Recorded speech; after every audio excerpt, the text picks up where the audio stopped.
Bienvenue sur la formation Excel de chez Sacrentel. Nous allons voir aujourd'hui comment réduire la zone utilisée après suppression des données dans une feuille de calcul Excel.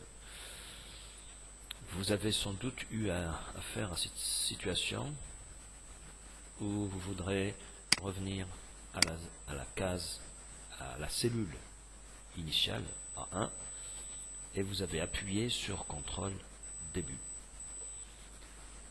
Dans une feuille de calcul nouvelle, quand vous appuyez sur CTRL fin, elle reste dans A1 parce que c'est la zone utilisée, il n'y a pas de zone utilisée, il n'y a pas de données.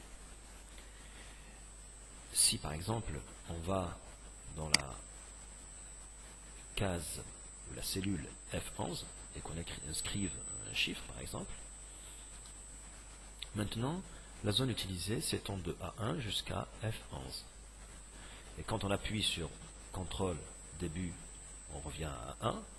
Et quand on appuie sur CTRL fin, on se retrouve dans F11. Parce que la zone utilisée s'étend jusqu'ici.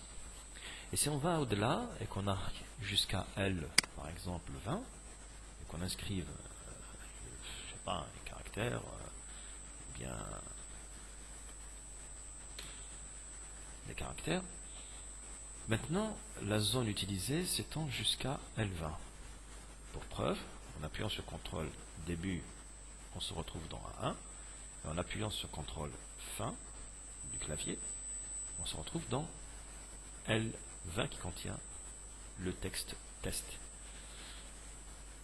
En supprimant ce texte, on n'aura rien changé à la situation, car la zone utilisée demeure s'étend de A1 avec CTRL début, on s'y retrouve, jusqu'à L20 avec CTRL fin, on se retrouve dans cette cellule. Et cette situation,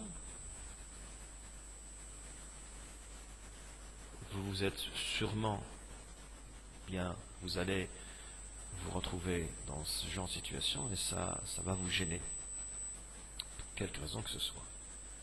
Aujourd'hui, on va voir comment régler cette situation en utilisant le Visual Basic. On va donc lancer Visual Basic en appuyant sur Alt F11 et dans Affichage, on clique sur la fenêtre Exécution ou bien CTRL G et on inscrit le code suivant: active sheet point used range et on appuie sur entrée.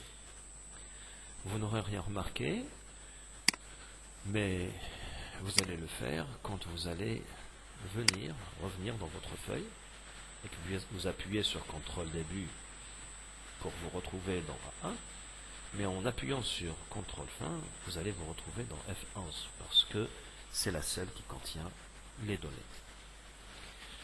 Voilà, j'espère que cette astuce vous a plu et je vous donne rendez-vous dans la prochaine vidéo. Merci, au revoir.